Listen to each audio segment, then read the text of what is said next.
Ẹ káàbọ̀ sórí ìkànnì yìí. Tó bá jẹ́ ìgbà àkọ́kọ́ tí ẹ̀ ń bá mi pàdé rèé, ẹ bá mi like, ẹ comment, ẹ share, kẹ́ subscribe.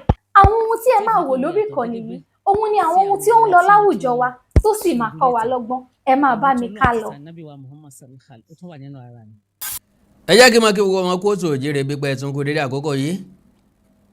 Níbikíbi tí ẹ ti láǹfààní láti máa gbóhùn mi láti máa wò mí.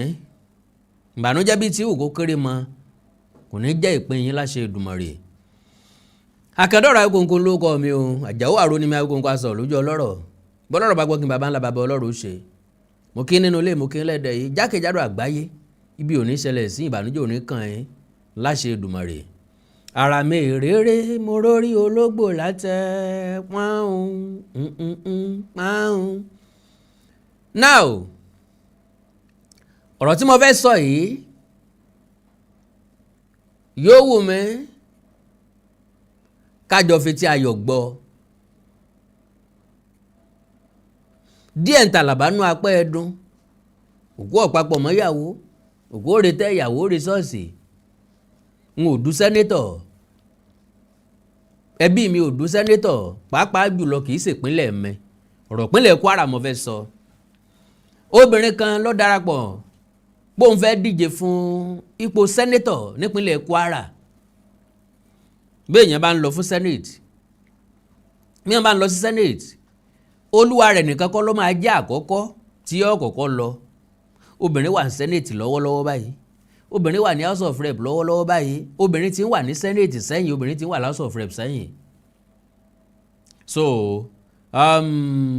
gender balance àbí kí ni wọ́n pè é láti jẹ́ káwọn obìnrin náà involve nínú politics, which is very very nice.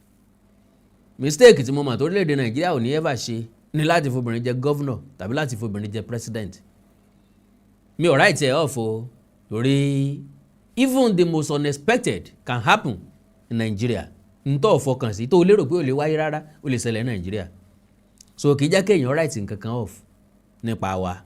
Well torí pé obìnrin fẹ́ du senator nǹkan ló jẹ́ ìkàyàfé mi tàbí nǹkan ló kàn mí dandan bí kìí ṣerú obìnrin tó fẹ́ lọ.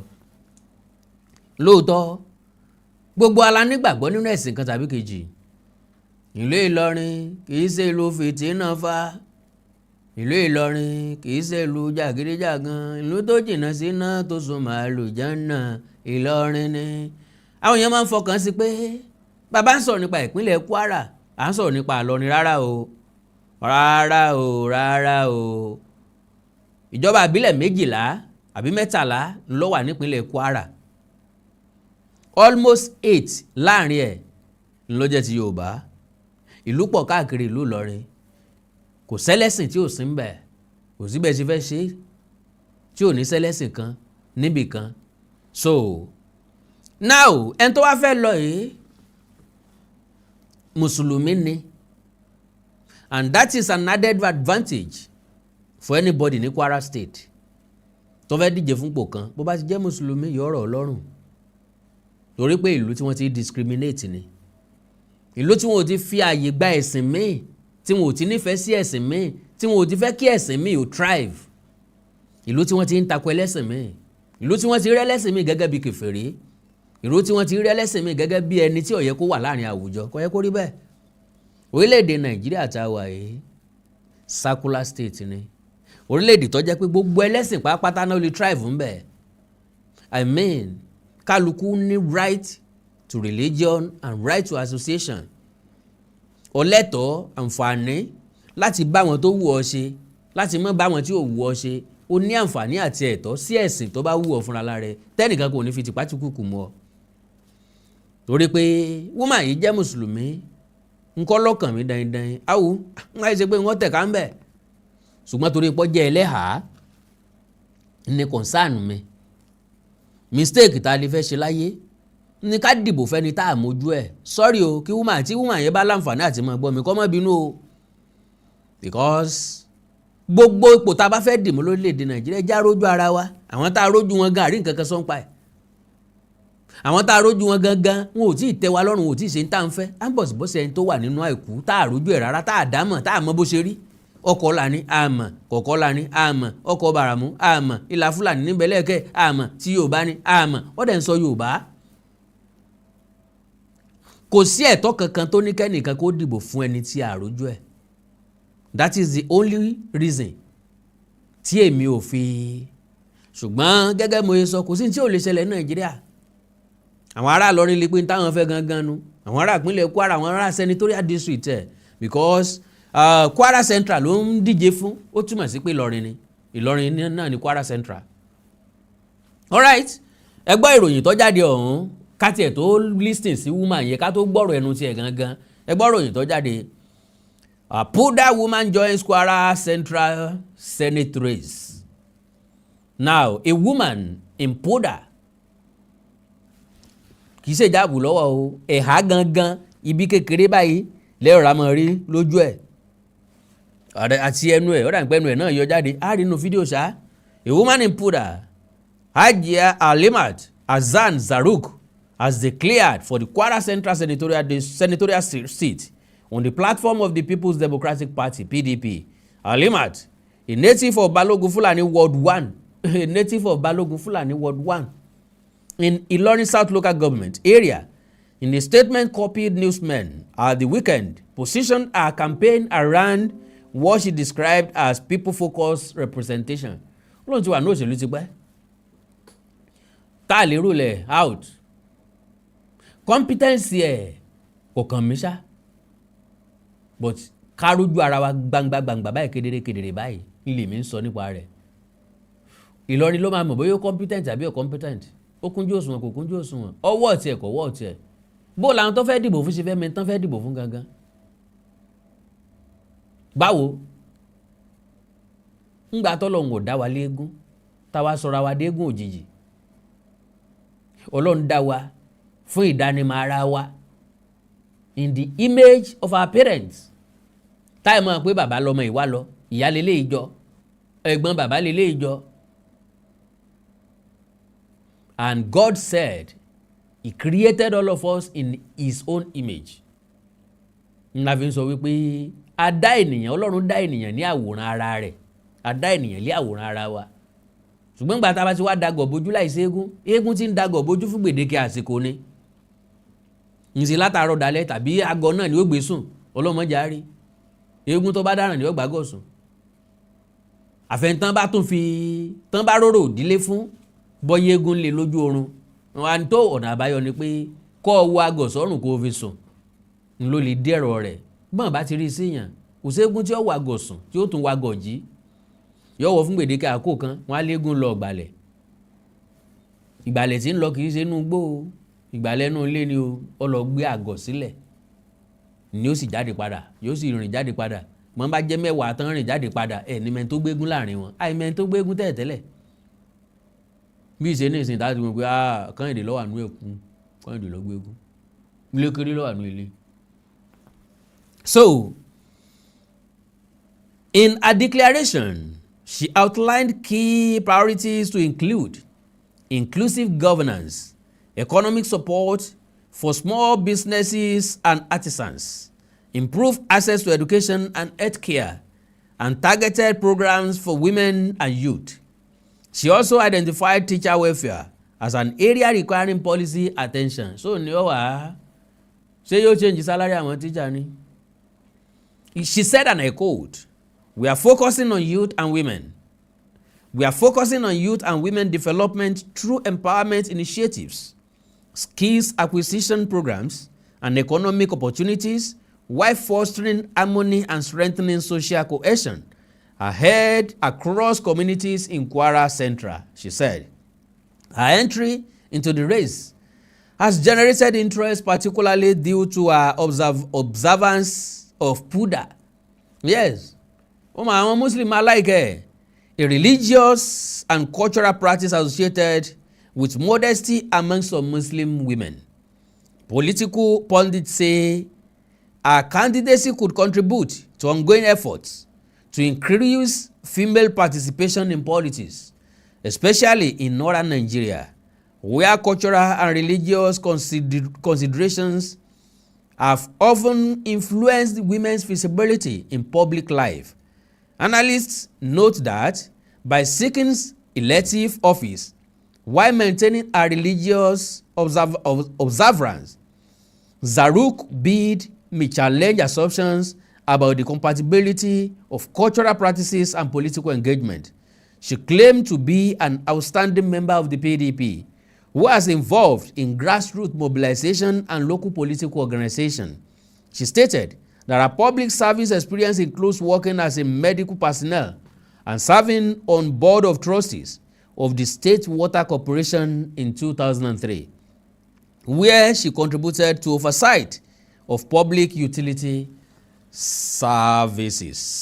Well, ẹnu oníkan láti gbọ́ pọ̀n, ẹnu ọlọ́fà láti gbọ́ mọ́ta. Ẹja gbọ́rọ̀ lẹ́nu arábìnrin fúnra rẹ̀. Tí ń bá padà wá, á tẹ̀síwájú.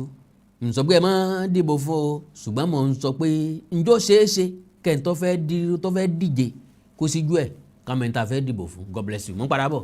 Jẹ́ wípé wọ́n á retí oore fún àwa obìnrin, fún ìyá, fún àwa ọmọ. Yálà obìnrin ni mí, abiyamọ tún ni mí. Mo tún wá gbé wà níbi tí ó pé ẹ̀sìn tún rọ̀ mí lọ́rùn. Tẹ́ fi rí pé mo yàtọ̀ gédégbé sí àwọn obìnrin tí wọ́n tún ṣe ojú níta. Ẹ̀rù tó lọ́run àti tànàbí wa Muhammad sallallahu alaihi wasallam ó tún wà nínú ara mi. Tó jẹ́ wípé wọ́n á retí oore fún àwa obìnrin, fún ìyá, fún àwa ọmọ. Yálà ọkùnrin ni o, yálà obìnrin ni o. Tí oore yẹn máa wà fún wọn. Nínú ẹ̀kọ́ ni, nínú jíjẹ ni, nínú mímu ni, ní ìrọ̀kìn sí apá fọkùnrin lóbìnrin, ọmọdé lágbà. Àwọn teachers wa tó wà ní infinity ward tí mo fẹ́ lò local government mẹ́rin, mo bẹ̀ Ọlọ́run pé kí wọ́n fi mí ṣe àríkọ́ṣe ní local government mi tí màá fi ráyè ṣiṣẹ́ yìí. Many things wà tá a fẹ́ ṣe. Kọ́nà bá ní pé àbí Ọlọ́run kò jẹ́ kó bọ́ sí. Mo fẹ́ kí wọ́n fi mí ṣe oore gidi àti àpẹẹrẹ fún gbogbo àwọn obìnrin yòókù tí máa ń bọ̀ lẹ́yìn. Bẹ́ẹ̀ wà tá a máa rí. Mo ti ní ambition yẹn tẹ́ pé mo sọ fún láti 2003. Ẹ wo ọdún 2003 sísìn sẹ́ni kó jìnnà. Mo ti ní ambition pé ó bá yá pẹ̀lú aṣọ ọlọ́mọ èmi gájá síwájú. Pé ó bá yá pẹ̀lú aṣọ ọlọ́mọ èmi gájá síwájú. Tí wọ́n á fi mí sí àsìkò. Mo sọ pé àsìkò náà ti dé. Kì í pé mo kàn wá pé ẹ jẹ́ kí n kàn jáde kí n padà. Mo bẹ̀ gbogbo àwọn èèyàn kí wọ́n jọ kí wọ́n gbé obìnrin síbẹ̀ wò. Kí wọ́n wá rí wípé aṣọ́bìnrin náà lè ṣe nítorí ọkùnrin lè ṣe ní ti dáadáa. Torí pé kí ni ẹ̀sìn Islam ó fún ẹlẹ́tọ̀ọ́ ẹ̀. Káráyè fún wọn ní ẹ̀tọ́ tiwọn. Tó bá sí kálukú níbi àná àlùkùránì ń bẹ. Nígbà ń bẹ ní Báíbù náà kálukú fún ẹlẹ́tọ̀ọ́ ẹ̀. Mi ò gé pé mo kàn yọjú fúrè o, mo wá ní fúnlẹ̀. Nígbà tí mo sì wá yìí mo bẹ̀ Ọlọ́run kó jẹ́ kí wọ́n àwọn èèyàn, àwọn eléríire èèyàn gidi tí mo pé wọ́n bẹ ní Kwara State, láti ń bẹ ní local government mẹ́rin kí wọ́n gbé mi síbẹ̀. Kí wọ́n dán Ọlọ́run àtànábì Muhammad sallallahu kí wọ́n dán wò lára mi. Kí wọ́n rí i pé mo lè ṣe dáadáa. Ó tún máa jẹ́ ẹ̀kọ́ fún gbogbo àwọn obìnrin yòókù. Àwọn obìnrin tí ń bá ń bọ̀ lẹ́yìn kí wọ́n dìde. Káwọn náà jáde. Ẹlẹ́hàá mi tó kàwé, a ní dọ́tọ̀ nínú ẹlẹ́hàá. Like me nísìnyí, I'm a retired chief nursing officer from Federal Capital. Àgbà nọ́ọ̀sì ni mí. Ìlú Àbújá mo ti retire tí mo fi wá. Mo kiri káàkiri. Mo ṣiṣẹ́ ní Sokoto rí. Mo ṣiṣẹ́ ní Ìlọrin South rí. Mo ṣiṣẹ́ ní Ìlọrin East rí. Mo tún wá ṣiṣẹ́ ní Sokoto. Mo tún ṣiṣẹ́ ní Àbújá. Àbújá mo ti retire ní Federal Capital. So àwọn tó kàwé pọ̀ nínú àwa ẹlẹ́hàá. A ní doctor, a ní teacher, a ní nursing, a ní philosophy. Tá a kàwé gan. Káwọn náà jáde. Pé kí wọ́n jáde kí wọ́n máa bọ̀ wá. Ní courage àti pé kí wọ́n jáde. Láti wá pé káwọn náà jìbò. Ìlú ò ní kábàámọ̀ lérí wa o. Torí pé a mọ̀ kí lọ́lọ́run wí nílà náà bíi pẹ̀lú àṣẹ ọba tó ní sallallahu alaihi wasallam. Kò ní kábàámọ̀. Torí ẹni kò ní fi àlùkùránì kí wọ́n gbé kùránì fún pé kí n fi búra. Tí mo sì mọ̀ pé ìyá tí èèyàn bá búra èké ó wà ń bẹ. Ẹ rí i pé ìdíwọ́ ìtẹ́ fi rí mi kì í ṣe mo ti ń ṣe àyè ti pẹ́ for years ni o. Ó ti tó dékè méjì nísìnyí mo ti ń ṣe o. Almost 20 years mo ti wà níbẹ̀. Ẹ ṣe pé nǹkan. Kí ni a fẹ́ fún ẹlẹ́tọ̀ọ́ ẹ̀ ni? Kí gbogbo ayé rí i pé obìnrin ní ẹlẹ́hàá ni ní tó ṣe ìmọ̀ màjẹ́ bàbàrà ní ti dáadáa àbí Ọlọ́run kọ́lọ̀ kó kún mi. Wọ́n jọ kí wọ́n gbé mi síbẹ̀. Kí wọ́n wo pàfọ́mọ́nsì tèmi náà. Kí wọ́n wo iṣẹ́ ọwọ́ Ọlọ́run àtànábì lára mi. Wọn dẹ̀ ní regret. Wọ́n máa ṣe dáwà káàkiri. àwọn ẹlẹ́yà dẹ̀ mọ̀ mí gan káàkiri àtàwọn tí wọ́n há gan tí wọ́n jẹ́ hijab sisa wọ́n dá mi mọ̀ dáadáa mo máa ń lọ from one place to another tí mo máa ṣe wá sí káàkiri tí mo máa encourage wọn moral behaviour ni báwo lọ mo ṣe máa ṣe tó bá délé ọkọ báwo lọ mo ṣe máa ṣe láwùjọ báwo ni rẹ ṣe ẹyin kódà àwọn tí ò tún bójú náà àwọn tí ò bójú pọ̀ lọ́dọ̀ mi àwọn tó tún bójú náà wà tí mo jẹ́ leader fún tó mo ti máa encourage wọn tipẹ́ tó kò jẹ́ bàbàrà fún pé mọ́mi ẹlẹ́hàá jáde lọ́tẹ̀ yìí àájá jáde lọ́tẹ̀ yìí alhamdulilayi rabbil alamin ẹni tí ò há gan náà mo encourage lóbìnrin kóun náà jáde káwọn náà jáde kí wọ́n wá kó jẹ́ ká bọ́ síbẹ̀. nǹkan tí mo sọ gẹ́gẹ́ bí àlàyé mi ò ní wípé mi ò against pé kóbìnrin ó jẹ sẹ́nétọ̀ o àbí kóbìnrin ó ṣòṣèlú ọ̀wù ńgbà tí iṣẹ́ mi ni wọ́n ṣe tí ilé iṣẹ́ mi ni wọ́n dìbò ṣùgbọ́n tí mò ń gbìyànjú àti sọ ni wípé òṣèlú kì í ṣe fẹ́lẹ́sìn kan